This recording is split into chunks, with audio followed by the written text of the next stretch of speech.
Is there anything I need to change? I don't know what it looks like. The setup I have to change like my monitor or something like that? Don't worry about it. Don't worry about it. Just keep watching the looks stream. oakley dokley to me. All right, Is this just Beyond the Rift or something?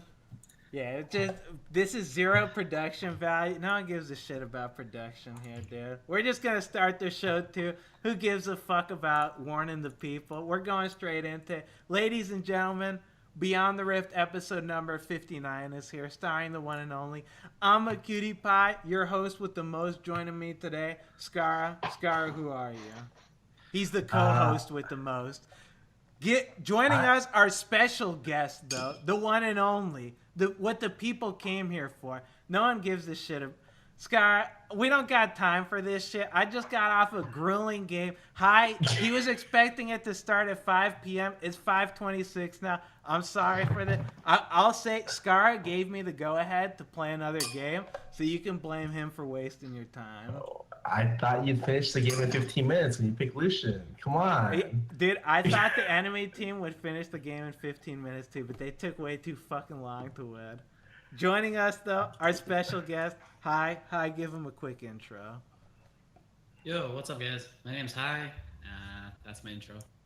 That's a good-ass intro. Perfect. What Good else shit. needs to be said about High L9? But before we get into it, for what else needs to be said about him, because there's a lot, because we have the whole show here for it.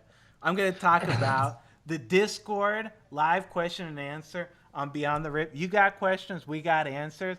If his intro wasn't enough for you, feel free to ask a question. Ask him, hi, tell me a little bit more about yourself. What's your favorite food? What's your favorite movie? Stuff like that. He'll be ecstatic to answer it, and I'll be ecstatic to read those questions. So go download Discord and feel free to ask him. But let's go straight into the topics, ladies and gentlemen. We're going into topic number 1. Topic number 1, coming off the first franchise split, GGS built their split off of the back of the idea of developing talent. How exactly did this turn out? Well, we took 10th place, so I would say it went far for the course.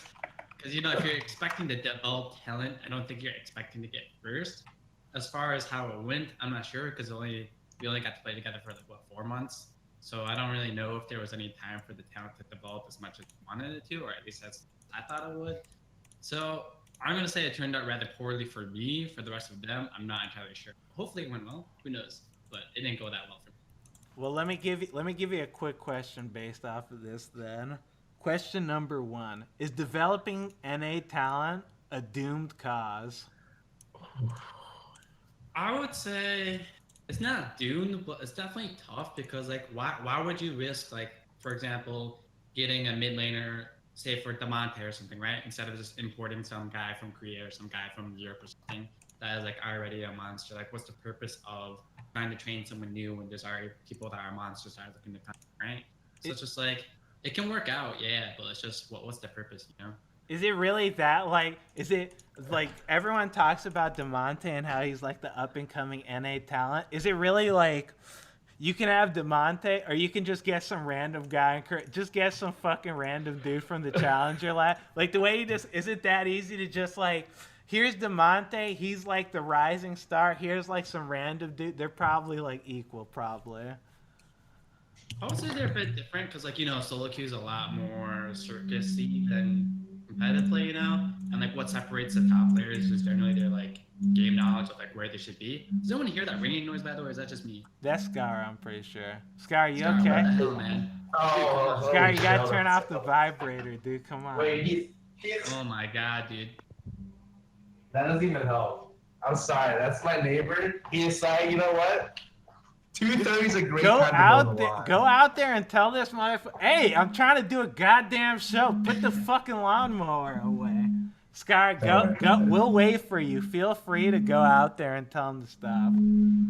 I'm not gonna do that. You're not gonna you mute your mic until I'm done talking. And This guy, he's just ruining. High's trying to talk, and this motherfucker just has this plan. High's, I'm sorry for my co-host here. It's okay, dude. Feel free to continue what you were saying about the random guy compared to Damonte. Alright. Well, I mean, honestly, Demonte should be a lot better than the random guy, right? Like, I don't know about the mechanics or whatever. They could be similar, sure, whatever. But, you know, playing on a team is a lot different than solo queue. I just watched your most recent solo queue game. I'm going to say that's not typical of a, you know, like pro play as far as I could tell. You know, the manipulation isn't the I feel like that's seen. the building blocks to becoming a better player. You don't feel like when you play solo queue, you're like rapidly improving? No? I would say some games you do, some games you don't. You know, some games are just kind of like, you know, the FF at 15 kind of game, which happens in scrims too, to be fair. But it's not the same. So I would say Demonte should be better than the random solo queue player, but by how much, I don't know. And then even then, like, how much better is he than the random solo queue player in Europe or Korea or the pro player in Korea or Europe? You know, it's just, why invest? Wait, so do you think that's just like a mid lane phenomenon? Because I know like a lot of people import mid laners because the idea is the mid lane is the most important role, and so you want to have like the best talent in the mid lane, and then like you fill out the other talents with like, you know, non-imports. I think generally on a team, for the roster point of view, right, for a owner, when they're looking to build a team, they look at the 5 roles. For players that don't, for them that don't play the game, that really understand the intricacies, how each role affects each other, the easiest way for them to get a strong team is probably to get a superstar mid laner. You look at the best player in the world, Faker or something like that, he plays the mid lane. You look at all the superstars, MVPs throughout the leagues and stuff like that. A large majority of them are mid laners. You can look back at season 2, I think. TPA, do you guys even remember any of the players except for the mid laner? So it's just like, historically speaking, and with the public perception of how I remember it's Stanley, right? Yeah, The Stanley, dude, the fucking top laner. That dude was man. a fucking giant, dude. How could you forget Stanley? Alright, to make a poll, I'm gonna say most people will probably remember the AK mid laner, but probably not Stanley. Alright, fair enough. I feel like most people will remember Stanley. Like, I don't even remember who was the mid lane. It was Toys, right? Yeah, the Oriana guy. Okay. Wow, I actually remember. Okay, maybe he's right, dude. You're onto something, huh? I don't know who Stanley is. I couldn't tell if he was a top laner or the jungler when you said it, but since you said Nidalee, I'm gonna assume it's top laner, because I don't think Nidalee was a jungler back then, right? Yeah, he was the he was a top laner. Wait, Yeah, I can't believe you don't remember so. Stanley. What the fuck? He was like 20 feet tall. He was fucking huge, dude. Wait, that's because you met him in person then. That's a lot different from like his in-game like thing and then like in person, right? Yeah, I don't know what the fuck he did in game. I think he just split pushed like the entire game, and I don't. Yeah, I don't remember his plays, man. But if you remember him for being 7 foot, that's a lot different from remembering him going off in the rift, you know? All right, I'll give you that one. Well, let me ask you then, because a lot of people, they'll talk about like, I don't know how to phrase, like a skill cap or something like that. Do you feel like the skill cap of NA is a lot lower than other regions? Like, can you develop a player to be like Faker starting from NA?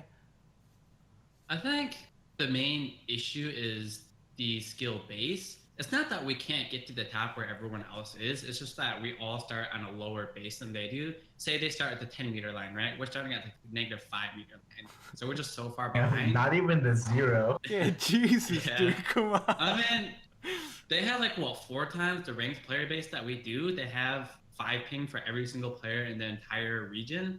And there's so many issues that cause them to have a higher starting point than we do that makes it like a kind of a catch-up game for us. So it's just kind of like, we're in the struggle right now, you know?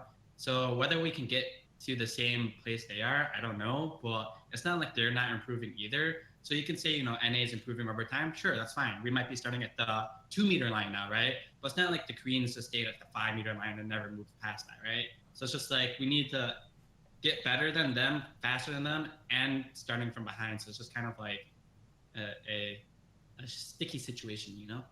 I feel you on that. Well, I guess for my last question would be, how do you feel about the Academy team addressing that? Like, because I know the Challenger Series before, that shit was like, no one gave a shit about the Challenger Series. It didn't really like super help anyone. Do you feel like Academy's the way to go to really start developing talent, or do you feel like it's just going the way of Challenger where it's just there, kind of? It's definitely better to have it than not to have it. But as far as actually doing anything, I don't think it's actually doing much. Was there a lot of like Academy to main roster swaps this past season? I think there was like a couple. There was switches. 1 or 2. but not a permanent one, right? They like subbed in a game or two. I don't I think know so. Demonte subbed in a game. The support on FlyQuest subbed in a game, but no one like replaced the guy, right? I don't think so. No. Yeah. So like I think it's definitely useful as far as how good it is. I'm not sure. It's definitely better than the previous Challenger League, but at the end of the day, it still needs a lot of improvement for it to be better. I think people just don't give a shit about it, to be honest. Like I didn't watch a single Academy game. Like maybe I should have. I don't know. But I didn't watch a single game. Wait, you didn't even cheer on your own team? Yeah, come All right, on. fine. I watch my own team. Okay. I like. Well, no you other said team. you watched your own team after Scarra shamed you into admitting that. I Come forgot on, that man. I watched their games. But I they're just forgot like, I there's like, watched them because he was falling asleep while watching them. Come on, man. I mean, come on, dude. They're 10th place just like us, dude. We didn't pop up either. Neither did they. It's a sad time for both of us. all right, I'll give you that one. Scarra, you got any questions for this topic? No, I mean, the only last thing I'd ask would be like, how do you really, did the franchising change anything? Like, because this is the first franchise split. Like, do you feel something was a lot different? Do you feel like, you know, maybe more was on the line? Do you feel like there was much difference? Or was it just kind of the same old stuff? Well, I would say there's a lot of difference for the teams at the bottom and the previous things when you're 10th, 9th, you're in relegation, you know? Thankfully, I didn't have to worry about that. So that took a lot of pressure off my back for like losing my career or my job or something like that. And like, obviously I still want to like do my best to win, but it's nice to not have to worry about the relegation, at least not off of one split. Like if you lose 4 or something like that, then you get kicked out or something like that. But at the very least, you know, like if you have one poor split, it's not the end of the world for your organization and your team, and you have time to try and get better. I got cut, so I didn't have time to try and get better with the team, but you know, they have the ability to try and keep working on their team, you know. And if things don't work out this next split, maybe they can just get different players or something like that. But at the very least, they have a split to see if a new bunch of kids can work together without the end of their organization. Okay.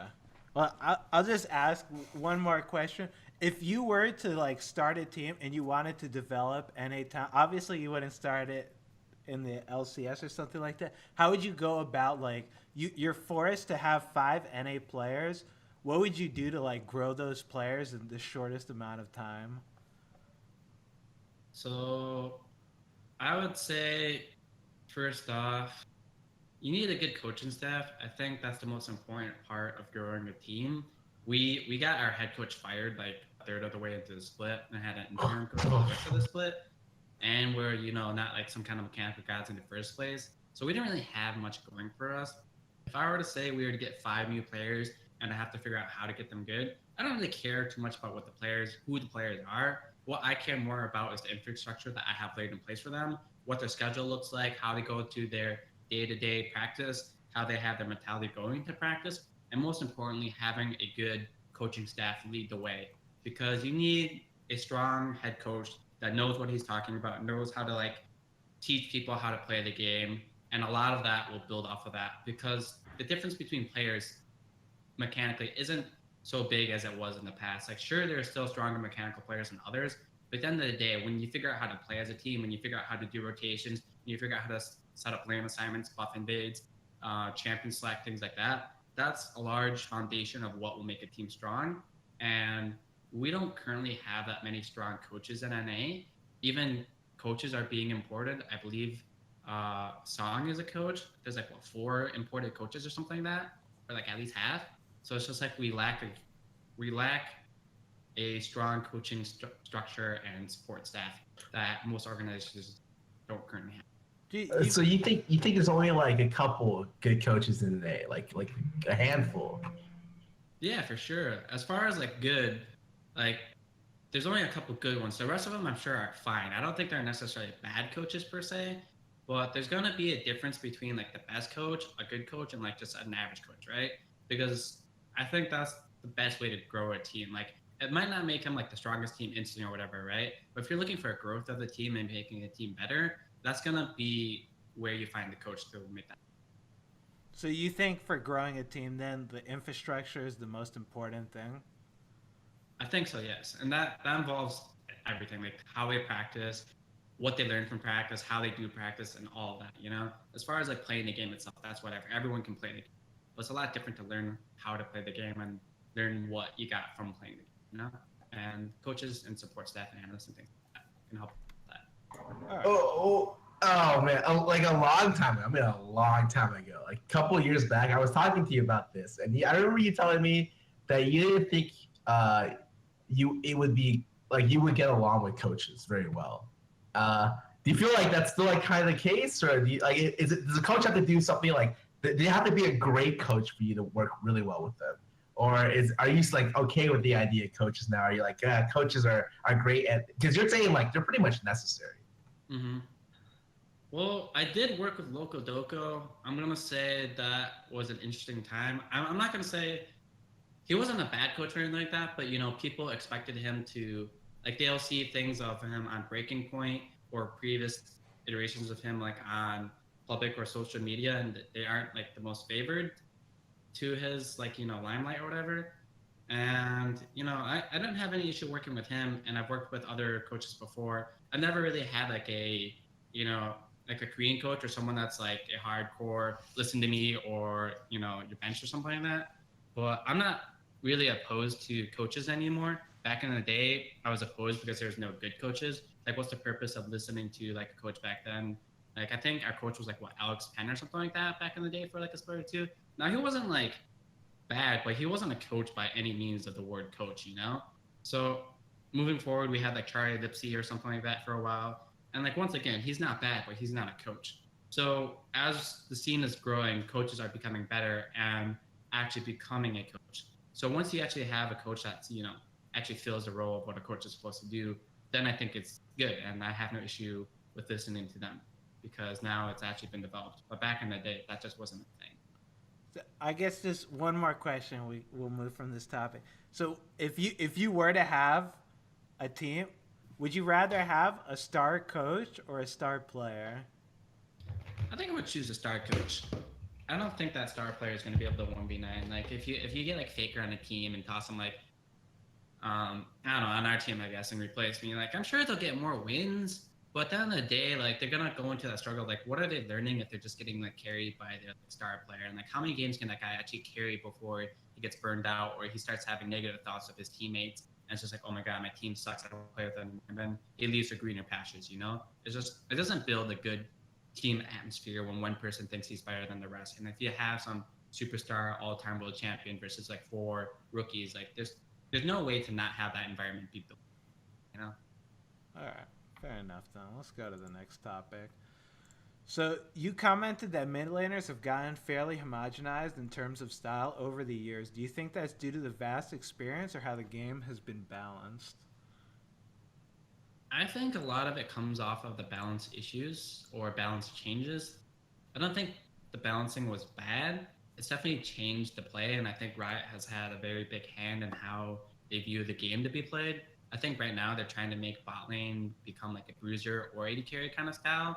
And when, you know, your developer is changing how the game plays, like, you can't do anything about it. And you can look back at season 3, season 2, season 4, the reign of like, you know, when Gambit was a team, when what team was X-Pac again? Fnatic was a thing. There was us, there was TSM, Dig and Toss, and things like that. And every mid laner had a certain style in a sense. Like, I remember Scarra for playing these unorthodox champions that I really didn't like laning versus. They'd play like Kassadin or like Katarina and like all this other crap that I like really hated playing versus. And then you'll play versus like people like Reginald or something like that, where he just wants to ignite you early in lane. Wolf War just for 580 and 5 AP in lane phase. And nowadays, people more or less play the same control mages mid. There's sometimes people pick different champions, but at the end of the day, the playstyle is very similar. You do your best to get lane control, lane pressure, go get wards and try to invade the enemy jungler or roam to bot lane. And there's not much difference in the things you can do nowadays. And I feel like that's off of the balance changes of nerfing a lot of assassins, nerfing a lot of AD mids, and nerfing a lot of the AP tops that were things. And you're kind of just being forced into the backline hard carry AP mids nowadays more than in the past at least. Well, Scar, what do you think about this? Because whenever people talk about this, they say like everyone's gotten so much better that this is like the end game. This is what the culmination, the years and years of experience will lead us to no matter what. Like, I don't think that. I think that pretty much everything that was different got the shit nerfed out of it until we ended up where we are today with everyone just playing literally the same exact thing, same exact playstyle. What's your take on it, Scarra? Hold up 1 second. Take your time. Sorry, Hi. You know how it is. Big money, Scarra. He's got to figure out. He's got bills to pay. He's got people to pay. You know how it is at the offline TV house. But sorry, dude. This is the best production value in the world. You know, I'm like on a 5-star TV show right now, popping off on millions of viewers, right? That's just how it goes here on the offline TV house with Scarra. Scarra, I'm sorry to have interrupted you with my just garbage question. Someone's taking a phone call right outside. Are you serious? No, I meant sorry. I just want to say I'm sorry for asking a question at you. Can you please forgive me? No, I'm not going to, Cutie. Okay, well then please answer my question, Scarra, then at least. Okay. I think Riot's done a good job. I think Riot's done a lot of stuff that just shapes the meta. I think that a lot of things were problems before, but no one was good enough to exploit it. Minus like the super, really, really good players. And nowadays, everyone's gotten better. On top of the fact that like they kind of made a really, they made a meta, and then like I think the best way to describe it is they made like such a specific meta. It's so well defined, and you can only work inside the context of the meta they made. And like obviously for me, who is like I'd rather be playing random stuff like assassins or like just stupid things mid lane. That's really bad for me. And I can't get away with doing a lot of this the dumber stuff because like again the game is all about like pressure and then taking your pressure and getting an early lead, probably through the jungle or through bot lane. I think that like you cannot get the experience makes it so you can't get away with as much as you could before, but the meta makes it so that you're forced into doing like certain optimal things. And like right now the optimal thing is, hey, let's 5-man bot lane at like the 4-minute mark, the 5-minute mark, the 6-minute mark, the 9-minute mark. I mean, I'm sure you're used to that, Cutie, but like I just think right now like because there's not many options and the game is so tempo based, like you gotta go like there's no such thing as stalling for like X time. Like you don't build comps for 30 minutes. There's just like it's like, well, if you don't have like multiple winning lanes, you like lost the game already. And it's like I don't know what to think about certain things because on one end I want laning to matter more, and on another end I want there to be the possibility to play multiple different champions in lane. So it's a very hard balancing act. I just think right now Riot Games is kind of in a spot where they didn't do enough this season to mix it up, and they're having to change a lot before and after midseason and during midseason to make up for it. Well, let me ask you both then. Do you think keystones are a pretty big change in the game? Do you think that is going to revolutionize the way the game's played? I think it's a better system than runes and masteries to congest it into one. It makes it simpler to do and a lot more friendly for new players to get in. As far as like being able to min max certain like rune sets or things like that, you kind of once again homogenize a lot of those. I know top laners, for example, have like 20+ rune pages. I remember Balls telling me you could have like the same page, but the only difference would be like HP per level or flat HP regen, and there'd be certain matchups where you could use one or the other just to make the lane go better or smoother. But nowadays you don't really have that much of an option. Yeah, there are 4 little keystones and like the big one or whatever. I don't know honestly. And then there's like the 3 or the 2 on the side. So sure, there's a little bit of differences you can do, but at the end of the day, it's a lot more homogenized than it was in the past as far as the rune pages that you use. And if you find that better, sure, but it's just a matter of preference at that point. I think it's better for the game. As far as better for competitive, I don't think it matters too much, but it's definitely an improvement for the game because new players can't even afford those runes, and these things are free now, right? Like Keystone. Like yeah, if you level up, you get them all. I think so. I have no idea though. I'm pretty sure. I don't either. I haven't made a new account. Yeah. Imagine you just get them all unlocked right away. So and that's just. I'll say I hate these new keystones, dude. Having people run result, I feel like like before matchups, like you used to be able to like get some like good matchups and shit going, but now with Keystones, like you can actually cover every one of your weaknesses by just going Resolve, and it just ends up like I know for bot lane, just having all the supports run Resolve and Airy is just like, give me a fucking gun, dude. Like, how am I supposed to? It's like Janet before, 500 health, 400 health. Oh, I'm just gonna one hit her, dude. Janna now, it's like 650 health on top of bone plating, on top of all this bullshit poke from Airy. It's just like, dude, where's the fucking weakness now? Why can't I just kill your ass? I'm not a fan of it. I definitely think that.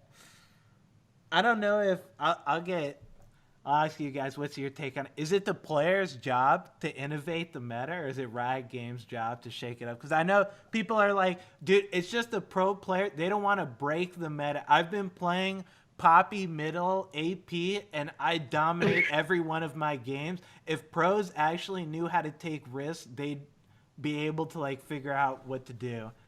What's your take on those kinds of statements? What do you think, Scar, of the AP Papa mid? Dude, wait. This guy's been asking me to play AP Shyvana mid for all day yesterday and on my Twitter all day today. And I'm gonna try it out, but he's swearing to me that like it's a great pick. He wins every game, and I'm just like, Well, I'm asking you, Scar. Is it pro players' fault they're not willing to innovate? Or is it Riot's fault that this innovation is all garbage and you basically... I actually think a lot of times the pro players don't expand outside the box. The main reason why is because it's easier, coaching-wise and learning-wise, to learn the same way as other people. Whereas like if you try new things, you have to create like new ways to learn those things. So I think sometimes you don't see cool picks in competitive because people doing that is a lot harder work. But no, dude, it's Riot's job to innovate. You actually think then that if pro players were to like put in the effort to do some cool picks or whatever the fuck, it's just not worth it. Not like people do it because it's like, okay, let's say we're a great example of that, dude. We played Quinn AD with Kale, or Kale AD with Quinn or something like that. Yeah. Or we would on day pass, we would practice the most bullshit comps, like the comps that was only one and done. You'd use it like once and that's it. But we practiced it all week for it. None of our scrim partners liked it. All we learned was how to refine that comp, but we didn't get that much better as players, and our opponents learned nothing. And so people got really frustrated playing us because they didn't learn shit. It didn't even help us that much. We just learned how to kind of cheese wins a lot of times. And so I think that like we're good examples of like, yeah, you can put in the time, but are you going to be that much of a better player learning this way? I would say maybe. You just have to have a different. The way you have to learn has to be like you make it because you're the one pioneering it, right? All right, fair enough. I'll say I learned a lot from playing Quinn Bottom, but let me ask just the last question. Hi, because you played Teemo in the LCS. Do you think if you played Teemo now in the LCS, like, if you were willing to put in the time to figure out Teemo and you brought him out in the LCS, could you make him work again? Or is something like that just, you need to be playing meta? Wait, 1 second. What? Are you streaming? I'm doing a show thing. I would say first off, about the whole practicing different champions. One, no teammate wants to scrim versus you. Like, Echo Fox, as a prime example, they had Huni that would just like do Yasuo top and all these random bullshit champions top, which is like fine practice for them if they happen to bust out that champion in LCS, and they did. So thankfully, they didn't waste their time. But for our point of view, we're not going to be playing versus Yasuo top unless it's versus Huni specifically. So those games that he does those champions is kind of a waste of time in the sense that, yeah, we're learning that matchup and how to play versus that specific comp, but only versus that specific team because other players aren't going to play Yasuo. And if they do, great, we got practice for it. But it's more than likely that the random champions you want to bust out in scrims, you're not going to play in LCS, and then that makes the enemy team not want to scrim you. So that's one of the issues with those things. And as far as people saying pros aren't willing to expand out the meta, saying that they're not willing to play AP Poppy mid or like AP Shyvana, like these guys' experience are based off of what? Their games in gold, silver, bronze, plat, diamond, even challenger possibly. And while that's fine, solo queue is a lot different than competitive. If your strat as like an AP Shyvana mid that has like all in them to be able to even CS, you're probably not going to be able to do that because in pro play, people play a lot better and a lot more coordinated. If you're overextended and they know that you're going to be overextended, you're probably going to get punished for it, or at the very least, you're going to have to be scared to go farm that because there's consequences in dying in the LCS game, whereas consequences in solo queue are kind of just whatever, you just brush it off and forget about it. So you can't take the same amount of risk as you can in solo queue without getting the punishment for it. And then to say pros should just do it anyway, if they just feed in every game consistently by trying new things, they're probably going to get benched. And I don't think people want to risk their career over trying to please the fans by playing Teemo or something like that. If those are things that are viable, sure, then you can do that. So like picking Yasuo, it was viable for them, I guess. I actually don't think he did that much in that game, if I remember right. He was like 2, 4, and like 1 or something like that, and his team just hard carried him. But at the same time, he won the game, so I don't know. Maybe he knows something I don't. But at the end of the day, you want to do your best in every single game, and playing these random champions likely won't get you there. And the fact that Riot nerfs a lot of the playstyles that are different from the way they want the game to be played. So for example, the moment after I played that Teemo game, I believe some Rioter messaged me and was like, hey, I hate that you played Teemo in LCS. I'm going to have to nerf him now because he's been a problem in solo queue for a while. But, you know, it hasn't been brought to LCS, so we don't have to worry about it. But now that it's been seen, we're going to have to nerf it. And they did the same thing with Soraka mid. They do the same thing with Kha'Zix mid, Jace, all those different champions that weren't healthy for solo queue. They had a nerf. And at the end of the day, Riot bounces for solo queue and the casual player base more so than the pro player base. And that's why you'll see the same champions played over and over, because the champions that you can play in solo queue get nerfed because, you know, they're too dominant in solo queue, and then there's no way they're going to make it to the stage. Whoa, a Rider actually reached out for you on that? And by the way, I think I fixed my mic. I think we're that was like 2 years later down the road. Someone's who like, was hey, it you know, then? after you played Teemo, we had to nerf him. And I don't know if you ever knew that or not, but yeah. Who told you that though? Was it Riot Light? Give Well, us one, a I name. wouldn't say if I remembered who, because I don't want to, like, you know, blast that guy. And 2, I don't remember who said it, but I wouldn't tell you anyway. All right, fair enough. Wow, that's surprising though. Actually, damn, I wouldn't have think that. I figured Riot would like be happy, like, oh, nice, someone's bringing out something different in the LCS. I figured they wouldn't be nerf this shit right now. All right, it's time. It's coming to the LCS. This shit needs to get nerfed. That's kind of. Well, it was an unhealthy playstyle, apparently. It was what I was told. I'm just like, what the hell does that even mean, dude? Yeah, that's I such just a wanna win. meaningless statement. What the hell? Unhealthy playstyle. Come on. That's I kind mean, of. to be fair, I did have like 100 mushrooms around the map, so they couldn't really play the game. So that was a bit unhealthy, I'm not gonna lie. But I mean, like, come on, like, it gets instantly nerfed, and like, you go back to your fucking Orianna duty or your Ryze duty or Azir duty, and like, how's that fun for the game? I don't know. Dude, that's what I'm talking about. That's why when you're playing Soraka mid, I was like, yes, this is great. And then I banned Soraka every game after that because that champ is bullshit to play against. Yeah, I mean, and they get nerfed like right away, and then you get sent back to the same mages that don't get nerfed, and you're like, oh, I'm back on Orianna, I'm back on Victor, I'm back on Syndra. What's new? Nothing, because they get nerfed. Yeah, that's kind of bullshit, actually. Damn, I didn't think like because Riot always talks about like how they balance for like pro players, some shit. They don't. You don't think they actually like balance for pro play? They just balance for like so. Like I understand. Like sometimes I'll see patch notes and it's like Tryndamere got nerfed. It's like Tryndamere. Like I'd see him like maybe with the one tricks that play him, but fucking like why the fuck would he get nerfed? Like those kinds of changes always confuse me, but then they always say that they balance for pro play, balance for like the highest level. You don't think? I think they balance for like high tier, like I guess high solo queue and pro play, and then for very hard outliers in other situations. So Really?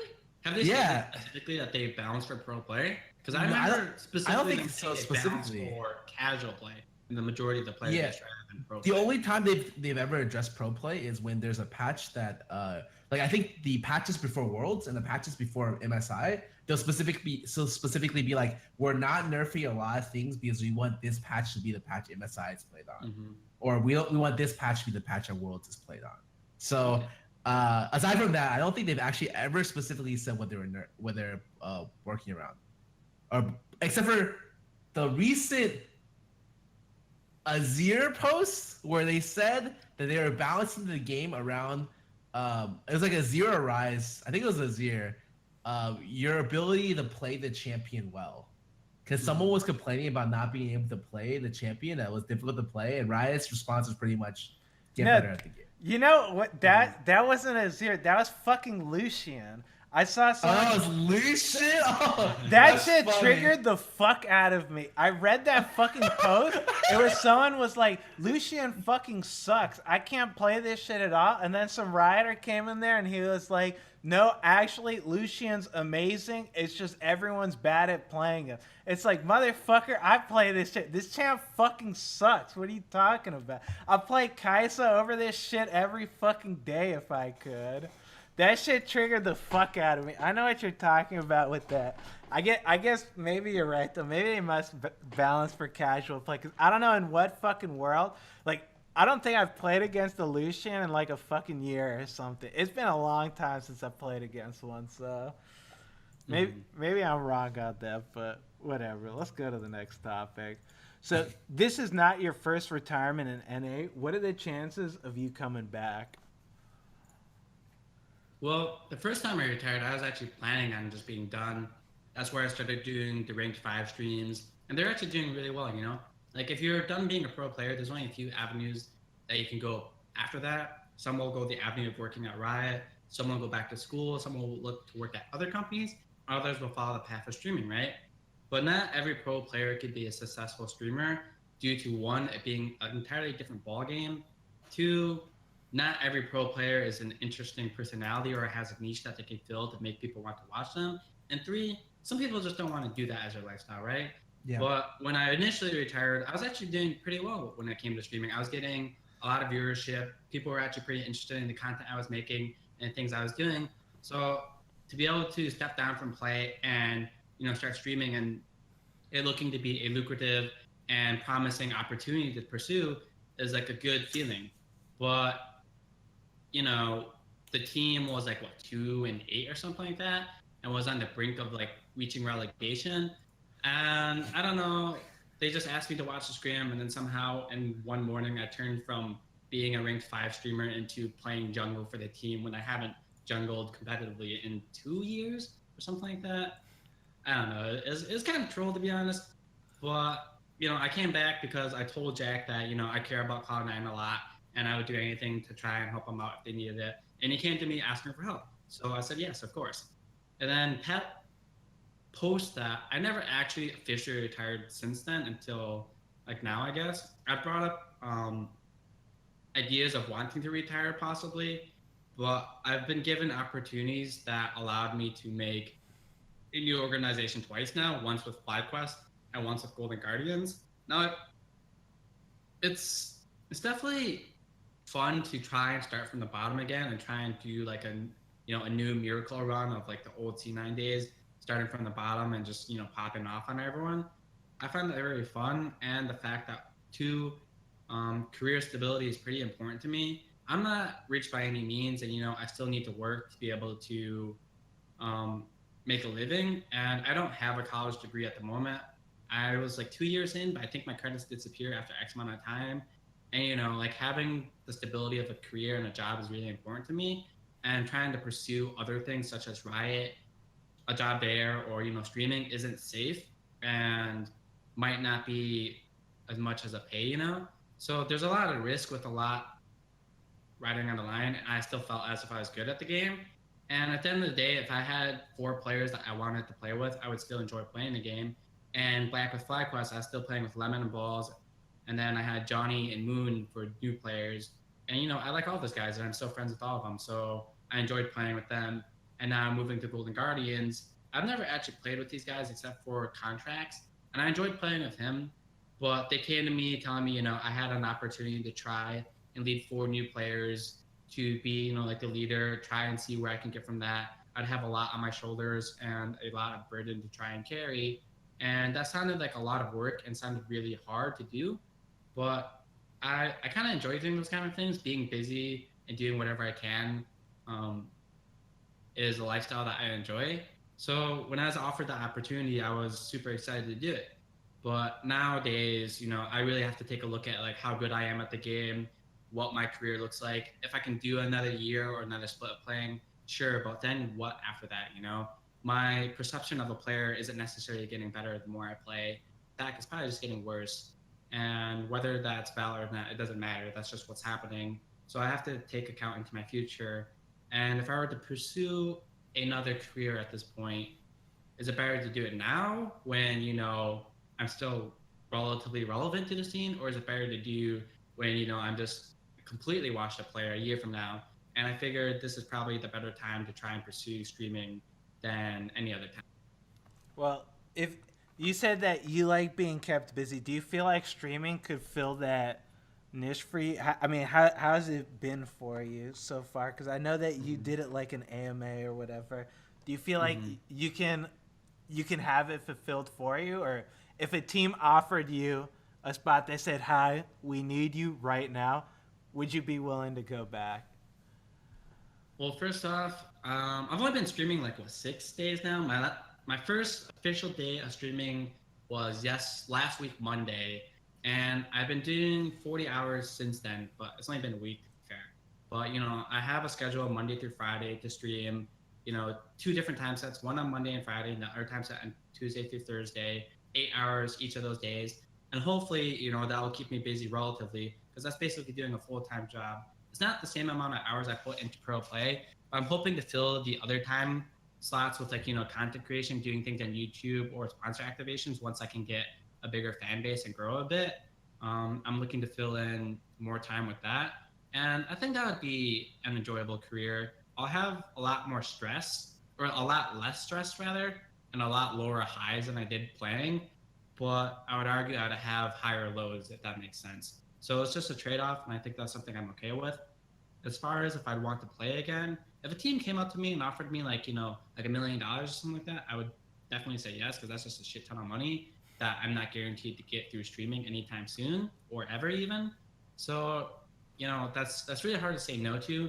But if a team comes to me and is like, hey, you know, you're gonna only be a sub, you might get to play, you only get this X amount of money, and you're not gonna be able to like do anything, I would definitely say no. Like, one, it has to be appealing enough financially for me to pursue that, and 2, it'd have to be within an organization that I believe in their values with and players that I would enjoy playing. So is it out of the question? No. But is it likely? No, it's not. All right, and I guess Scarra, let me ask you, what are the chances of you coming out of retirement to playing the LCS? Dude, you know when Hai was talking about, he's like, do I want to stop now or when I stop when I'm completely washed up? I think I've reached that point and then gotten even worse than that. Like, I've not only washed up, I'm like, Scarra, I can't hear this from my old teammate. Don't talk like this about yourself. I'm gonna cut you off right now. Honestly, the only thing that makes me happy about like when I talk about my relative skill is opening up your duo streams with Shifter and watching you guys lose like 19 in a row. This motherfucker, I'm just gonna say right now, this motherfucker, he's always like, I can't believe I lost this game. I say that shit too, okay? He says, I can't believe I lost that. I hit tab. He's 100 CS in 30 minutes. You can't believe you fucking lost. Really, dude. How the fuck could you have lost? I don't get it, dude. Fuck that guy. But I feel what you're saying, dude. You don't think that coming out of retirement anytime soon, Scar? Let me ask you, if LCS opens up 20 spots, is Offline TV gonna play in the LCS? With Scarra leading the way as coach. My roommates suck, dude. What the hell? What's the highest rank there outside of you? Like Diamond, yeah. Pokey's actually the highest rank after me. I think she's like Diamond 2. She peaked Diamond 2, and she's like Diamond 2, Diamond 3. But she plays the same role as you, so then that's kind of like. I mean, excuse me, I'm a jungle main. Wait, let me ask you. All right, two questions for Scar. These are gonna be quick ones. Who's a better mid laner, you or Pokey? Be honest. Me. Are you positive? Yes. What rank are you? He's like master, isn't he? Master something. Follow the fucking diamond, you fuck. Okay, forget the question then. And question number 2, if Fortnite had an LCS, would you join that? No, but Battle Riot's starting their own their Fortnite clone, so maybe I'll be in on that. Maybe I'll be your first Battle Royale professional player. Are you good at that game? Hell no. So then how would you be a professional player with that if you suck at it? Most of the people that get popular screaming the new games are actually relatively good at it. Shroud's pretty damn good at PUBG. Come on, Ninja's dude. pretty damn good at Fortnite. You're just gonna put him. You're gonna put him down like that, Scar. I think that you'd be good at the game, even if you're not good at Battle Riot or Fortnite. I think that you'd be good at this. This is your calling, Scar. Thank you. I believe. I think it's important to support your friends, right? But you don't want to lead them astray and tell them to do something they can't do. I will this support guy with your the decision subtle to do jabs whatever you at wanna do, Scar. What the fuck? Well, I'm gonna have to be real here, and if you're not good at the game, then unless you might not be successful. You can pursue it, but you'll probably have to be good first. Right. You're right. So with that being said, let me just go out there and say this. Kitty, you should stop playing Lucian. Fuck you. All right, that's enough of this topic. Fuck you all. So you say in your AMA that GGS management and you had differing opinions on what they wanted from a mid laner on the roster. Could you go into more detail for this? Well, honestly, I'm not entirely sure what they really want from a mid laner, but I think at the end of the day, they just felt as if I wasn't a good enough player or a strong enough player to fulfill that role in the first place. So whatever specific style of mid laner they wanted, it didn't really matter. They just wanted someone that was better than me. And, you know, at the end of the day, if that's what they want, then I'm not going to hold them accountable to that because that's perfectly reasonable. You know, like for an organization, if they feel as if someone is lacking in skill or isn't good enough, then that person's going to get cut. And at the end of the day, that's what they thought of me. And that's why I got cut. And that happens. It sucks, but well, let me ask you: do you actually think that they had a reason, or were they looking for an excuse? I would say, I'm sure the reason is just they just wanted a better mid laner. You know, I don't know if they need some secret agenda. They just want a better mid laner. And whether, you know, Mickey is that much better of a mid laner than me or not, I don't really know. But that's what they think, and that's what they're doing. All right, Sky, you can say your question. I mean, I think it's interesting from my perspective. I'm an outsider looking in. I see this team that plays 10th place. I see a lot of their players didn't play really well. There's 5 people on the team, and even if their mid laner doesn't play very well, there's 4 other people that are held accountable, right? So maybe the team was built around high leading the team. But isn't it if now you're changing that, you're now switching to one person doesn't lead the team, everyone leads. Isn't the idea that you also therefore switch like some of the rookie talent for more like, I guess, higher end talent? If your pursuit is to win or to do well in the split. Right. Maybe they are still invested in the younger players because they're all under 20. I'm 25, so maybe they aren't willing to risk, you know, trying to see if they can get better. They're all under 20. Holy shit, I'm so old. Wow, I can't fucking believe that. What the fuck? Wait, those guys still have like a lot of years to play, right? So they probably aren't willing to invest in someone that's old already for at least a scene. And as far as trying to get like a newer player, like a import or something like that, maybe they just don't want to spend the budget or the funds too. You know, like, yeah, it's important to make the best team you can, but at the end of the day, it still is like important for them to make sure that they are investing in correctly or making the right purchases. And is anyone even available to get? Like, sure, you can argue that, you know, none of us played that well, but are there that many people out there in the world that would, 1, be a good fit for their organization, 2, be better than the player they're replacing, and 3, be willing to come and are actually able to come? There's a lot of issues with just like, oh, why don't they just get Prey, or why don't they just get whoever, you know? There's a lot of issues that go in on top of that. If they really wanted to, I'm sure they could find people. Well, they're probably happy with the roster that they have and believe that they have a lot of potential to be better than they are. Well, let me ask you then, because you were talking about, do you feel like, is 25 like starting to, you're pretty much at the end of your career type thing? Because I know a lot of people talk about, like, when you play League of Legends, you got to be at least below 20 if you want to have a future. If you're not below 20, your career's doomed already. What do you think of that kind of shit? I think first off, The reason why people say you have to be young to be good at League of Legends or to try and pursue pro is compare like your average day-to-day of a 16-year-old, right? You wake up, you go to high school, you go home. Like sure, you might have homework or extracurricular, but you can spend 6 hours a day playing League of Legends or whatever the hell you want, right? Your mom will cook food for you or your dad if you live with your parents, assuming this is like a normal kid, right? You know, you have your food, you have your rent paid for, you don't have to have a job, etc. Now compare that to a 25-year-old.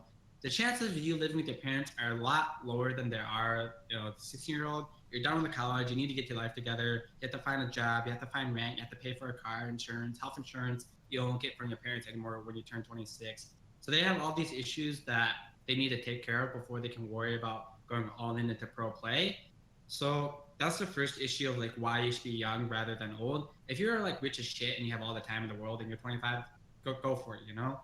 But there's just more people that are younger that have time to play than there are people that are older. So that's the reason why you'll see a lot of newer players be younger rather than older.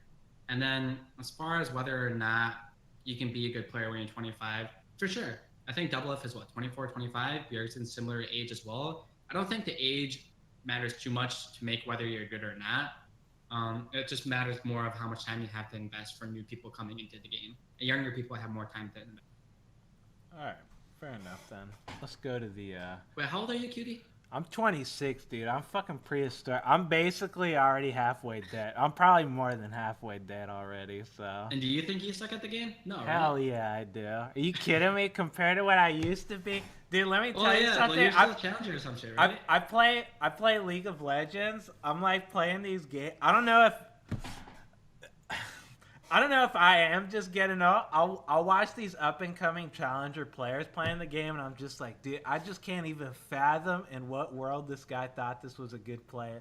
Like that, they're on like another level, another plane of existence. You know what I'm saying? Like I'm 2D, they're like 20D.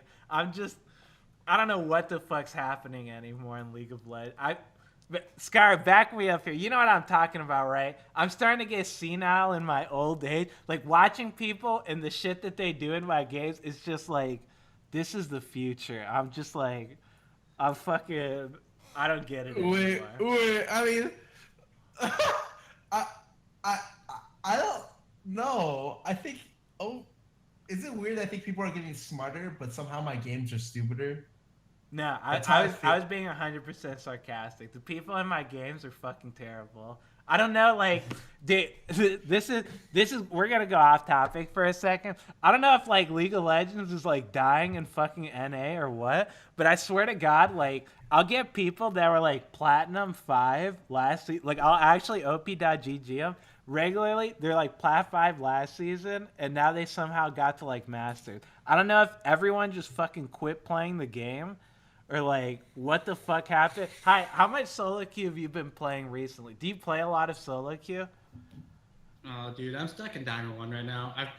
I got into Masters like 4 times in this past week, but I keep going my lost streak once I hit into Masters and just go back into Diamond 1. So I've demoted like 4 times right now. And I'm not gonna lie, all of the people I'm playing with are fucking god awful at the game. I mean, I'm not playing that well in some of the games too, so I'm just fucking terrible as well. But I feel like everyone just sucks, including me, and I'm just in a circus of terrible monkeys playing the game or terrible. Dude, I agree with you. Throwing bananas at each other. That's the goddamn truth. Like, the thing is, that's why I don't know anymore, like, how good I am. That's why I talk to people and I'll tell them, like, I don't know how fucking good I am, dude. Like, I'll play in these games and it's like, this guy thought this was a good idea. Like, am I fucking stupid? Like, he's actually defending that this was a good idea. Like, am I a fucking idiot here, or is he just an idiot? Like, I'll just regularly, like, talk to someone and they'll be like, no, you're wrong, cutie. This was a great plan. It's like, what happened? Has it been this long since I've been good at this game? What happened to me? I don't know, man. I feel like, I don't know if it's like the academy team pulled out so many players in solo queue that like there's even less talent in the games now than there was before, or what, but I don't know what the fuck happened. Sky, you feel me what I'm talking about, right? I've never heard a solo queue expressed like that, but I agree with Hi. It just feels like everyone's a monkey in the same circus, man. Some people are maybe a little bit smarter, but we're all monkeys, man. That's the damn truth. I wish I was the instructor, but instead I'm just another monkey. I'm like an orangutan. It feels bad, man. Is that a good or a bad thing to be an orangutan? Does that mean you're a bigger monkey then? Isn't that a bad thing? Yeah, right? maybe that's a smaller monkey, like a chimpanzee or something. Maybe I'm just maybe I'm a dumber ass. I'm a dumber monkey because I play the dumbest shit. I think I'm a dumber monkey too, dude. I think it'd be pretty cool if Riot I mean, I'm sure Riot wouldn't, but like for us to be able to figure out like the amount of people playing ranked each year, it'd be cool to see that graphic and see how much time people put in. Because I wouldn't be surprised if there was less people due to the large amount of new games that are coming out that are building a huge fan base. Overwatch is getting a lot more popular with the Owl League. Fortnite is popping off. PUBG was popping off for a while. It's all these new games that are coming into the esports scene that are taking player base away from League of Legends. And it'd be cool to see if there's a big impact on that or not. Because if you go to Twitch and you regularly look at like the top stream games, like if you go there right now, I bet you it's Fortnite. That's at the number one. I'll check really quick. And then, it probably is. Yeah, it's Fortnite by double. So it's just like, is that just Ninja carrying that damn thing? No, because even if you take away Ninja's viewers, Fortnite still has more viewership than League of Legends. And, Riot is currently streaming, Bjergsen's even streaming, so it's not like we don't have people streaming at the moment, but there's definitely a lot more people playing other popular games more than just League of Legends now because, 3 years ago, League of Legends wasn't really contested for being the number one, but now it's being contested regularly. Yeah, I just feel like I wish Riot would do something like, I know that they have some like ideas for solo queue, making the seasons less long and all this stuff. Mm-hmm. I'm like interested to see because I don't know if the solo queue population is dwindling, but I definitely feel like the quality of games that I get, I don't know if it's matchmaking or if it is just like I'm terrible at the game and my MMR is trash, or I don't know what the hell it is. I would love to see that kind of stuff too, but there's no way that they ever show that shit. I think it's only an A. Like from what I understand, like from I talk to people and just like when I talk to like writers and the people in the scene, NA is the only region that's like in trouble a little bit. Every other region's popping out. Like China. Oh yeah, no, I have no doubt. Every other region loves this fucking game. Like that's the thing. I don't get why NA hates this game so much, or it doesn't hate the game so much. But I think it's just they just jumped to new things, right? And like Fortnite wasn't even released in China until like just very recently. Like it got released like a week ago, and then like even their PUBG in China is like PUBG's fucking massive, dude. Yeah, but like actually, I think like the biggest thing in China right now is like that mobile League of Legends. You know what I'm talking about? Yeah. Dude, people play so much of that apparently, and like you look at ranked numbers. Like someone put up updated ranked solo queue numbers, and it's like, well, in a ranked solo queue, it's like 1.3 million players. I don't know exactly how much they play, but that's like just like total players who play ranked. And you look at Vietnam, they have 1 million. You're just like, wait a second, like. Wait, like holy shit, And for my biggest problem when I play solo queue right now is like as I'm trying to get into like higher ranks, I get to a point where I'm just like, wow, I have 3 off-role players on average a game, and it feels like the games just get really ugly because of that. Like if everyone would just got their main role every game, the games probably would be great, but like that's just not possible without having 20-minute queues again, right? Mm-hmm. So like. Hey, I have 20-minute queues. I'm just going to throw that out there. I have 30-minute queues, and I get everyone off-roll. Just throwing that one out there. Okay, I also say you queue at 6 a.m. I'm saying when I'm playing at like 3 p.m. my time, I'm getting 20-minute queues. Just throwing that one out there. Okay, yeah. Maybe your MMR is just so high because you're so damn good at the game. Hell no, my MMR is fucking garbage. Are you kidding? The people I get matched with, I'm either complete garbage again, or like no one's playing right now, and I don't know what the fuck it is, but yeah, whatever. Let's move on from this topic. We'll go to the next one. So there have been a lot of complaints about bot lane being too strong right now. Riot decided they wanted to nerf AD sustain in lane and crit scaling while introducing buffs to non-crit style of play. Thoughts? Well, as the AD, I'll start off as the AD player here. I think that I do want bot lane to have less sustain. I think that The biggest problem in bot lane right now, maybe I'm just biased as fuck, so I'll let you guys like correct me if I'm wrong, but supports are too damn strong and the turret's way too fucking easy to take. Like the turret, you'll just take, if no one contests it, it's yours. Like if 3 people come bottom, you give up the tower because you're gonna die and the tower is not gonna do anything to help you. So if you fix those I don't really think that what they're doing bot lane, like changing crit, that shit's cool and it'll be refreshing to not play the same fucking champions over and over again. But is that gonna like blow open the meta? Probably not. You can go high.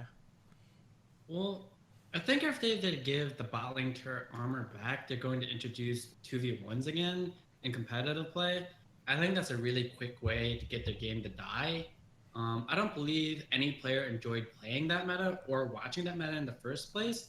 Well, at the same time, I think AD carries are too damn strong, and they have been for a very long time. I repeatedly see posts, say, oh, AD carries are so fucking weak. How come I can't 1v9 everybody? How come I can't 1v1 this guy? And in my head, I'm just like, what the hell are these guys talking about? Sure, maybe in gold, silver, solo queue, platinum, diamond, whatever, they're not as strong as they should be.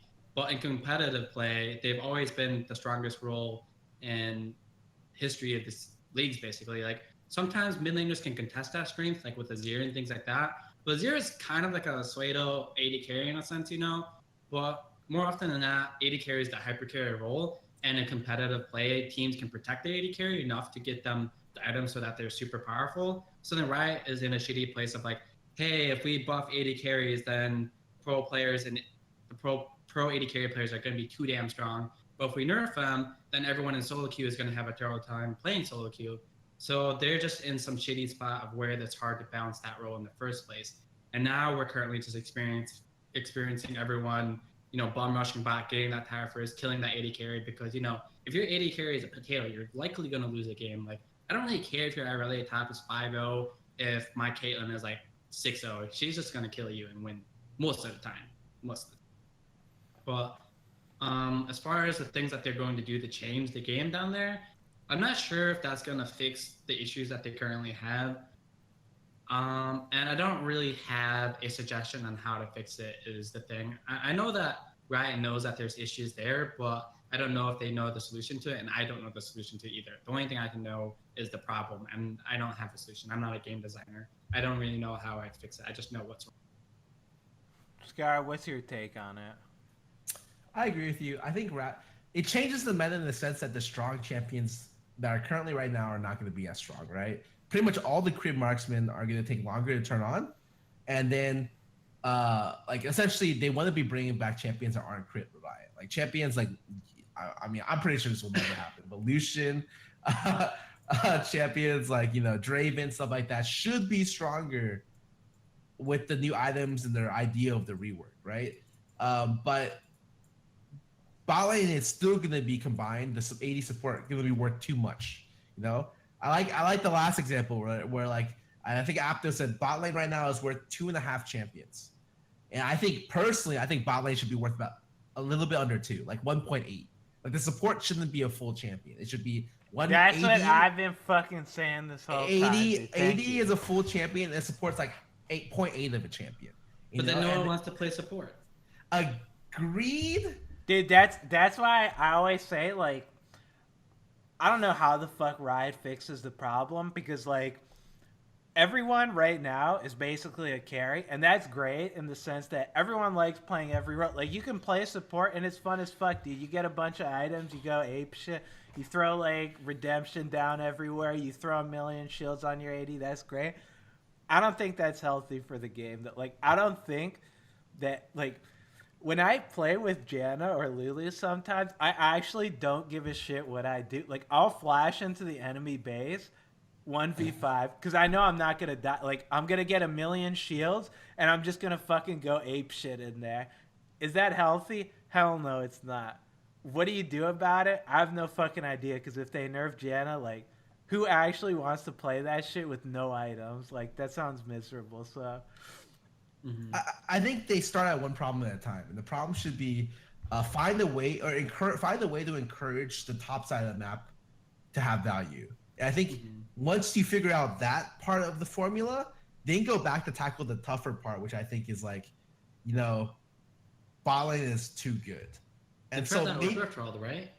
yeah, they did try with Rift Herald. So like, but I mean, maybe worry less about balancing, like for people to enjoy like bot lane as much as just making sure the overall game is enjoyable. Because I think right now the overall game is that not I as feel enjoyable. like that's a surefire way to kill the game is when you tell them, you know, balance bot lane. Who gives a fuck? Just do some shit there. I want to have fun in mid, top, and bot. Who gives a fuck about them? The idea is the bot lane is already too valuable. I'm sure even bot laners don't like getting 5-man like every game, right? Oh, hell no, I hate that shit, dude. Yeah, so it's like even they would want top lane to be the one getting 3-man, you know, nonstop. And that used to be the case. But I mean, I just want there to be some kind of like not even if not identical value, some like similar value to both sides. And I agree with High in the sense that the easiest way to do that is to put armor back on the turret, but that affects pro play. So now we're in a very, very weird spot where professional play is starting to impact, like, I would say that the health of balancing the game at the moment. And I'm kind of with High in the sense that I don't know how to balance the game. I have no idea. But I do know the problem right now as a player is that the game has stayed the same for a full year. Going from last season to this season, the actual game has changed in terms of meta picks, but not so much the actual meta, in my opinion. Minus like wonky stuff in the preseason and maybe a month or so here. So I think that they really need to mix it up because the reason why people stay playing League of Legends is that it's new and exciting. But this season isn't new or exciting. And so when games like Fortnite come out, people are going to be like, hey, let's play that new and shiny brand new game as opposed to sticking around for a game that they've been playing for a year now. See, he brought up knows what he's making about. top more valuable, right? Yeah. You can't really do that because there's one player there, and you make him worth 2 people. That one person's worth 2, and then bot lane 2 people is still worth 2. So then you just run into that issue of like the top laner is going to be the strongest person in the fucking game ever. Then at that point, you never even go bottom anymore. You just go top. And then you look at mid, and then like, is he just one player then? And then both other sides are 2. So you can't really just buff one side and not. Yeah, that's true. I'm telling you, man. The game when it was like, I feel like the way it was, every like top lane was 25% of the game, mid was 25, bot was 25. Like now it's like top's 20, mid's 20, and then AD and support are both 20. That shit, it shouldn't be both of them so important. Like someone has to bite the bullet to have the game be. Everyone can't be a carry. I say it every time. Everyone can't be a fucking carry. Support. Maybe they need to lose some power, but I don't know. Again, I'm not, like you guys said, I'm not a game designer either. I don't know what the fuck to fix this. I'm sure Riot's got brilliant minds working on it. And new season, I'm sure they're going to come out with some amazing stuff. So I think something they could do is, I think back in season 2, 3, and 4, supports weren't like as strong as a character, but their impact in a team was just as much. Due to the fact that they controlled entire vision, you'd have supports buying Oracle's Elixir at like level 2, 4, or 5 or something, and just dominate the game by controlling vision. Now, they're not very strong of a champion. Like, if they run into the mid laner, they're probably going to fucking die. But they still bring in so much value to other things that they do so that they don't feel bad. But I don't know if it's that fun to be an Oracle bot. Hell no, it's not. I'll tell you that one right now. No one wants to be an Oracle bot at Lowy. Imagine playing at Gold and what do I do to play support? Buying Oracles and D-Ward. Oh boy, I can't wait to do that, dude. I can't wait to run into the enemy jungle when I have no idea about like pressure or any. Oh, I ran into the enemy jungler, died and lost my Oracles. No one wants to do that shit at low elo, dude. I don't know. I think that is the best way of going about it, though. But I don't know how you could go about doing that. So, good luck to Riot Games, dude. We'll go on though to the next topic. So they always say hindsight is 20/20. If there was something you could have changed in your competitive career, what would it be? I would say I wouldn't change anything say for example, there was something I wanted to change, right? Say for example, I wanted to change my pick and ban versus Fnatic at Season 3 Worlds. Like, I don't know what would have changed, but my life now would be different than what it would be if I'd done that. And I quite like the life that I have lived the past 4 or 5 years of being a pro player and where I'm currently at. So I wouldn't really change anything just due to the fact that it would change where I am at right now. And I'm quite happy with who I am, what I'm doing, and what I'm going to be doing. So nothing at all. That's a good fucking outlook. Scar, what about you? What would you change about your competitive career? He's thinking about this. I think one of the things that I'm glad High's here because this is one of the things that I thought was really cool. That he did that. I don't know if he knew that he did. So I think I would have liked to be there more for the people like I cared about in the scene. So like I think that a lot of times like stuff will happen, like bad stuff, like community backlash will happen to someone because of bad play. And you know, I don't think I did as good of a job as I could be to be like, hey, you know what? These guys are idiots, dude. We got your back. We know you'll play better next time. You know, I think the average across the industry, especially earlier, was just like, yeah, don't worry about it. And then like you just keep going. But like I think really sticking yourself out there and being like, hey, you know, stop talking shit about this guy. Like he's a cool dude. Like he'll play better. Don't worry about it. And telling him that and telling like people, you know, you can reach out to about that is really important. Because I remember one thing in the sense that when I think it was High when he was playing with Balls and Balls got a lot of like flack. People were just railing on this guy. Holy shit, Balls, piece of shit player. Are you kidding me? Where this guy they picked this up guy from? They pick him up from the garbage can. Yeah. And High went off on Twitter and was just like, you know what? Fuck you guys. Balls is a great player. You guys are idiots. Fuck off. And it was at a time where like I knew personally other teams were having problems with players. Like this player is getting flagged. This player is getting flagged. This player is getting flagged.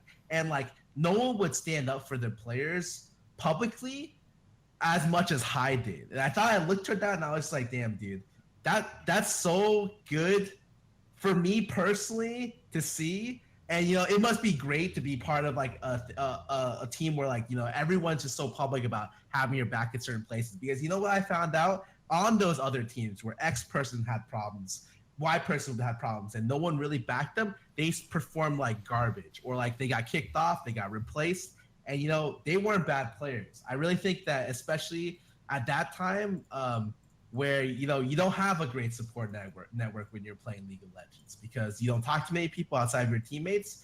If your teammates don't have your back, you know, it fucking sucks. Like it's terrible. And I really wish that like, you know, I did support a lot of people who were not doing too well, not even just on my team, but of the people, of my friends that I knew in the scene. That was beautiful, Scar. Thank you for sharing that with us. I appreciate that. We're so wholesome today, guys. What Yeah, happened? that was. I appreciate it, Scar. I needed some of that after my solo queue kid. I'll say my biggest regret joining Dignitas. Let's go to the next topic. You know? So let me ask you, High, what's the future look like for High L9? Well, I'm currently pursuing streaming and content creation over on my channel, twitch.tv/simplyhigh, you know? And other than that, I'm not entirely sure. I'd like to stay in the scene doing some kind of things and see if I can pursue being a content creator and streamer. And if that fails, ideally I'd like to work for like a game company, working behind the scenes or something like that. Because this is what I do with my life, play games all the time. I have a really big passion for it. I know a lot about it.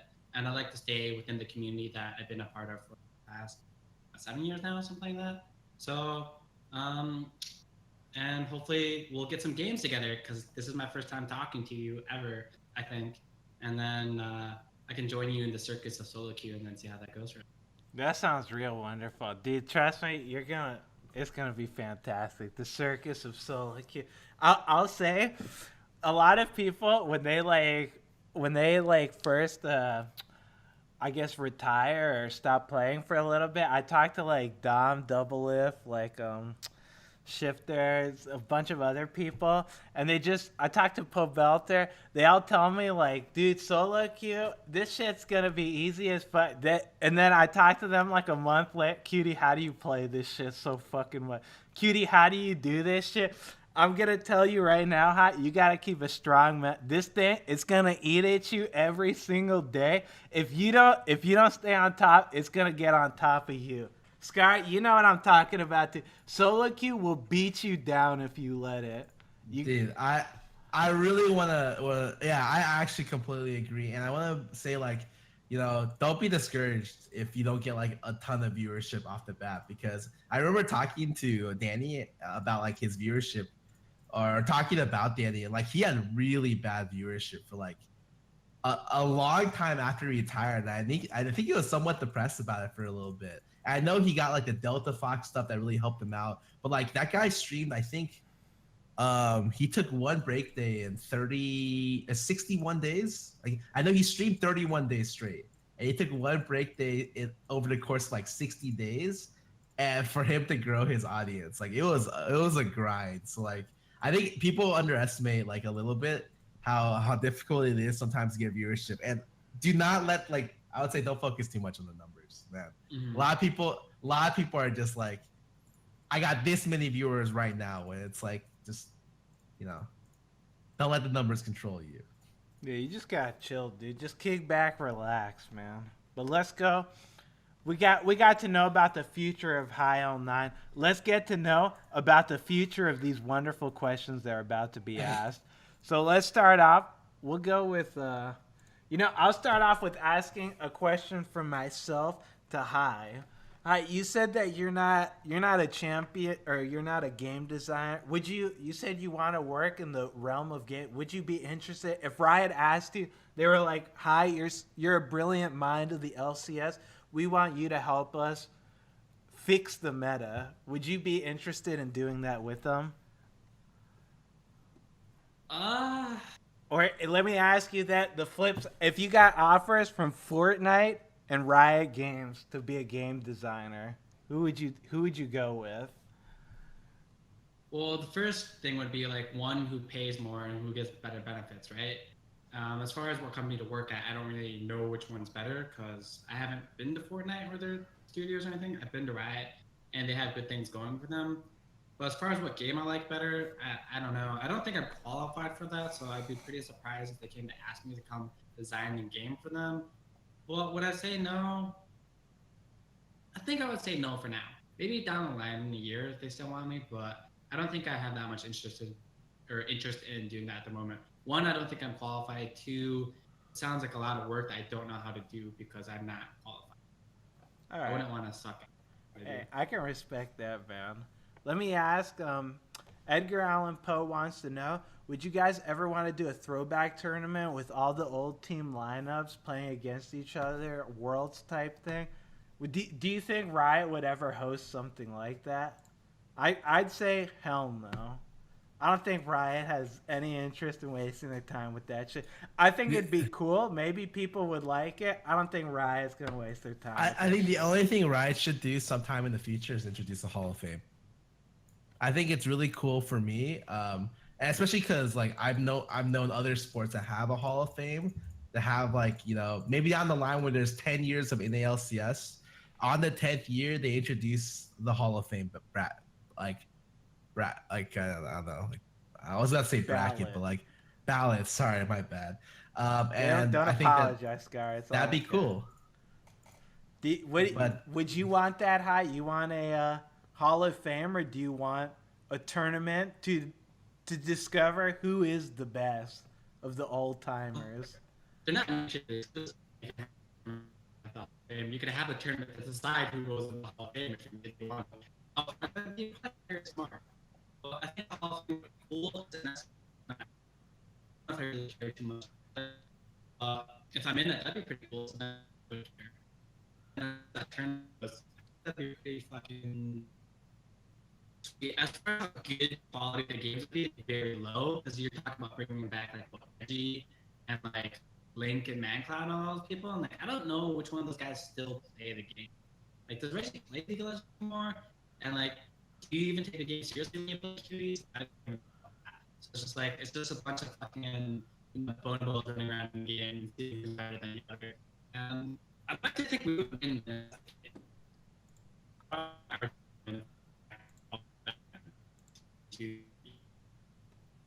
I agree with you on that one. Dude, I don't know about a Hall of Fame, but whatever, dude. Who gives a fuck? Let's go on to the next topic. Brandon wants to know, or no, Shook wants to know, you're creating a new team and you have a choice between Imaqtpie or Double Lift. This is, I went back and I asked them, what would you rather have, an all-star player, Imaqtpie, or all-star coach? I'd imagine you'd go with Double Lift, but I'll let it come from your mouth. Who would you choose?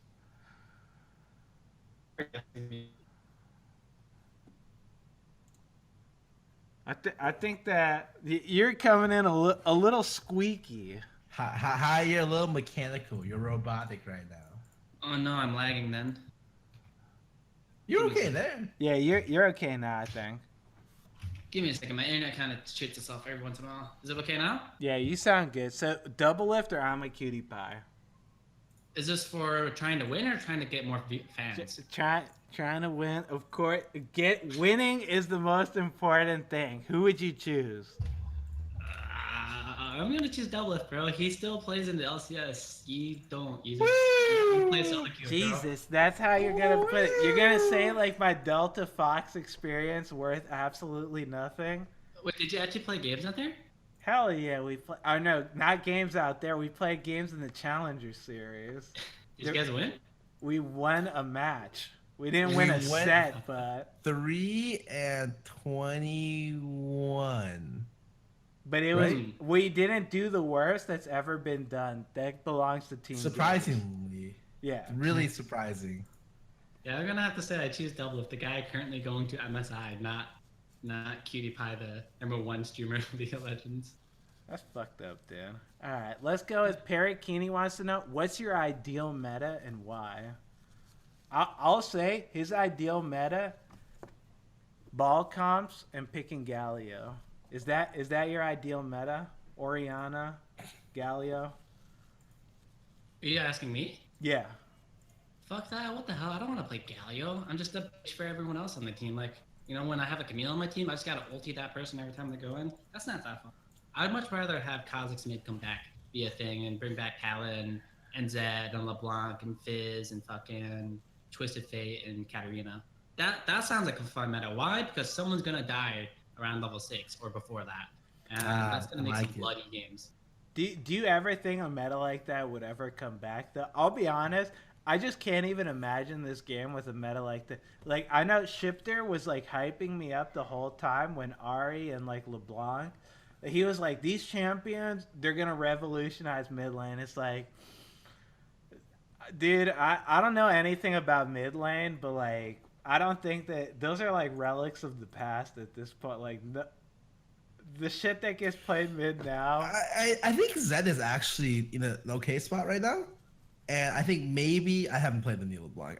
I would tell you more about the Neil LeBlanc, but maybe some assassins come back. But yeah, I think until supports get nerfed, supports are the ones that are countering assassins, right? To a large extent. So like, until supports get nerfed, assassins kind of get kept down a little bit hard. I mean, for the past 4 years, they've been introducing more items to give shields and things to counter assassin play and allowing AD carries to have more and more defensive options to survive against that. And, you know, I think every assassin is viable in solo queue. I have no issue for sticking Fizz, Zed, Talon, whatever. Sometimes I'll have a full AD comp and that feels like ass, but whatever. It's solo queue. But when you come into competitive play, I'm going to pick Zed and they're going to fucking pick like, well, they can't pick Lulu because they might just die by them. But, you know, they're going to have, like, these fucking tanky supports like Time Kench. And, like, I'm going to ulti the AD carry. Time Kench is going to eat him. And then what do? My use of the champion is gone. All I have going for me is that one potential to kill one person in a fight. And it's just not happening anymore. So I would say, as far as Ahri goes, I think she still sucks ass. I haven't played her too much. I played a couple games of her, but she feels pretty bad. I don't know what Shifter sees in Ahri. Maybe he's just one-trick Ahri because he used to play her a lot in LCS. But I'd like to think that she's not that strong at the moment relative to other champions. But LeBlanc feels pretty damn good. if she is ahead at all, she feels really oppressive. If she's even, she still feels oppressive, and she feels terrible if she's behind. But them reverting LeBlanc definitely makes her a viable champion, even in competitive nowadays. So I think if MSI has LeBlanc enabled, I would like to think that we will see her in the games, for sure. All right, fair enough. We'll go with one final question from Afrion wants to know. For all three of us, we get asked this question all the time. Where do you guys see League of Legends in the future, 3 years apart from now? I say Battle Royale. I'll say, shut the fuck up. Wait, that sounds fucking cool. 100 people is popping in with a champion. I say every time. I think League of Legends isn't going anywhere. But lately, I've been hearing a lot of League of Legends. I've been hearing it a lot more than I have before.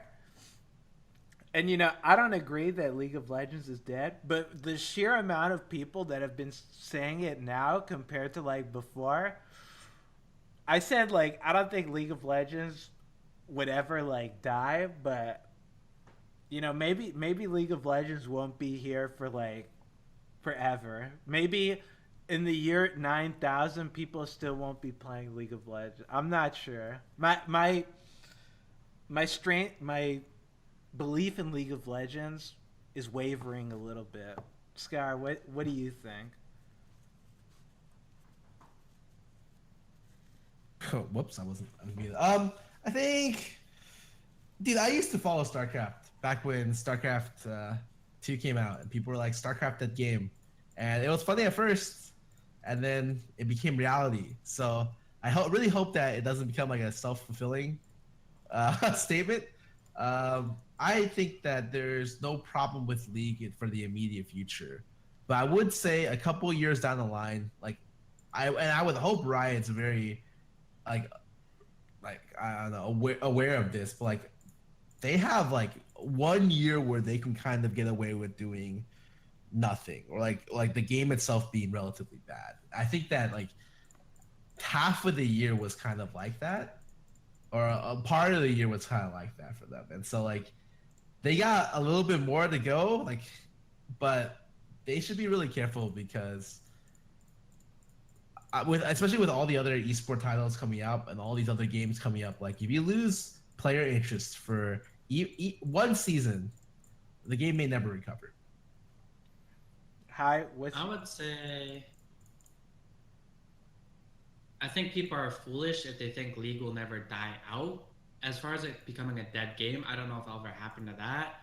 But it's very unlikely that 80 years from now, League of Legends will still be as popular as it is now. Will there be a scene, a league for it? I'm not sure.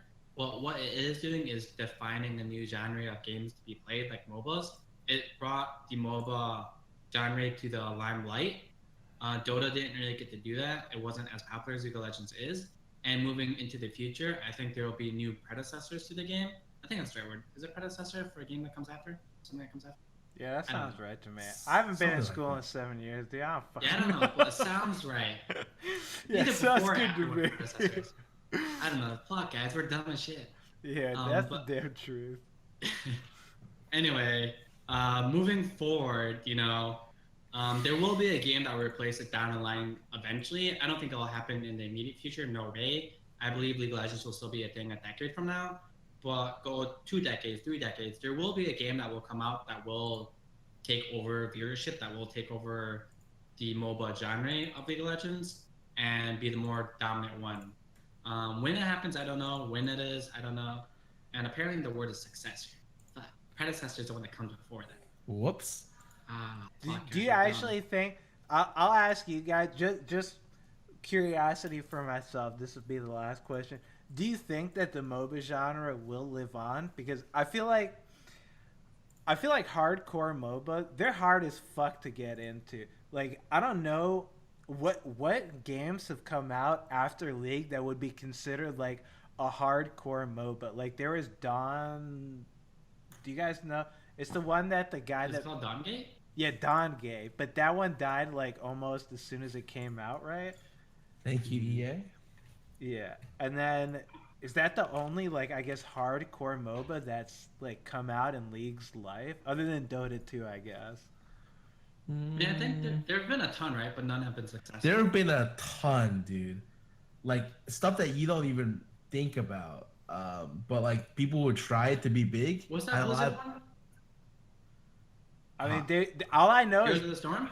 Heroes of the Storm, but that's not like. I don't want to say it's a casual game, but like it's not.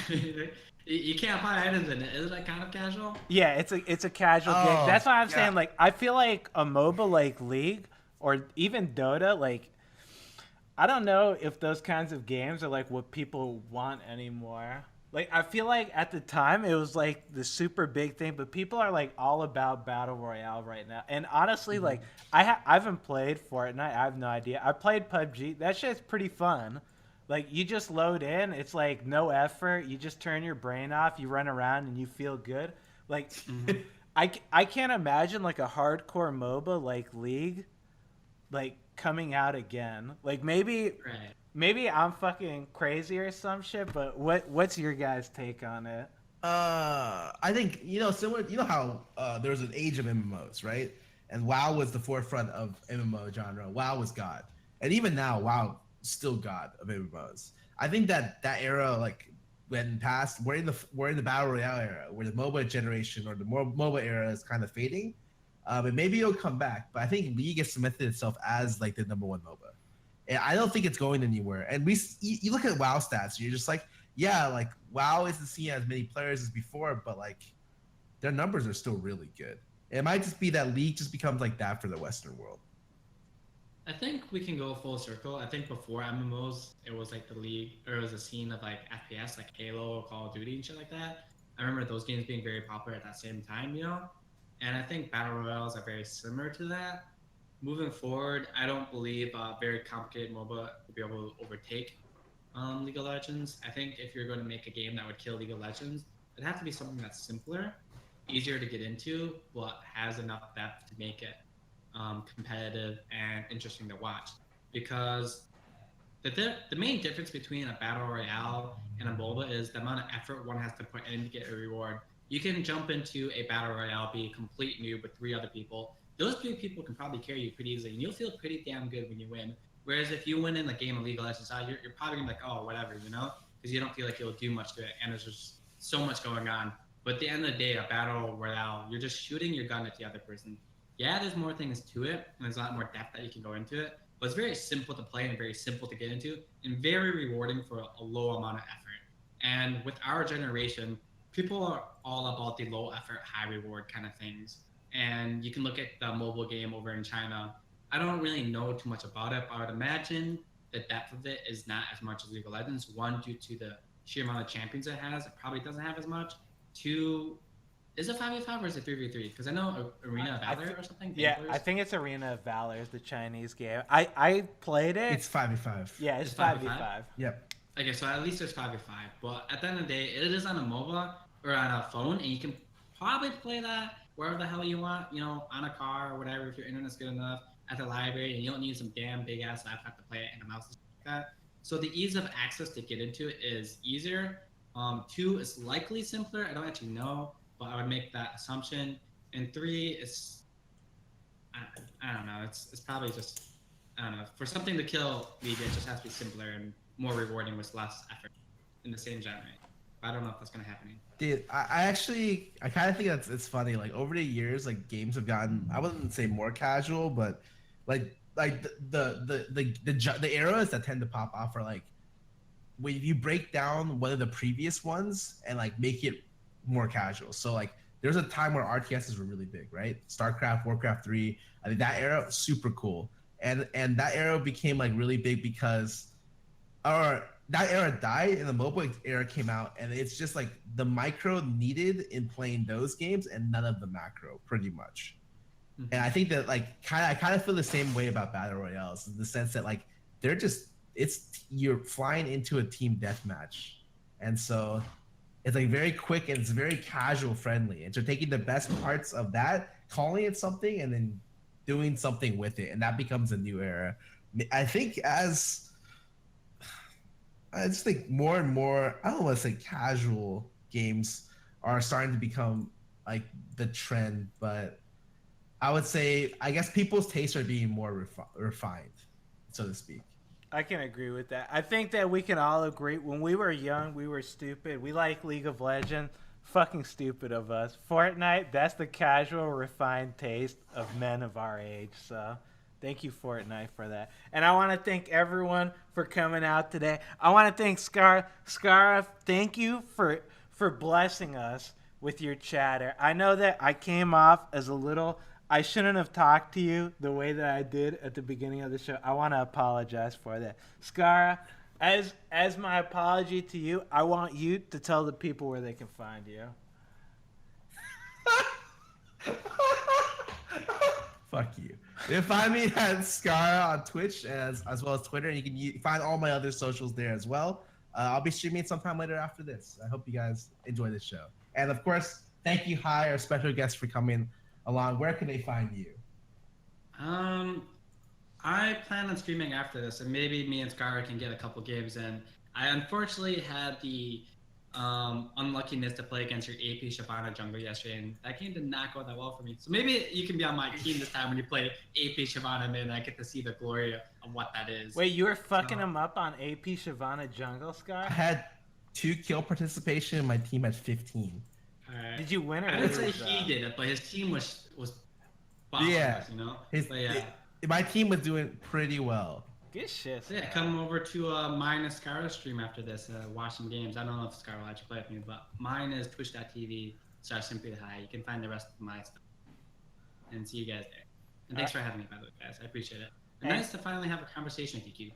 Hey, it's nice to talk to you, dude. Yeah, I can't believe, I swear to God that we had you on here, but maybe it's just, I told you, I'm 26-year-old, the Alzheimer's already kicking in, all that bullshit, you know how it goes, dude. But anyways, that's it for Beyond the Rift. I want to thank everyone for coming out. Hope you have a good rest of your day, and goodbye, my friends. Take care, guys.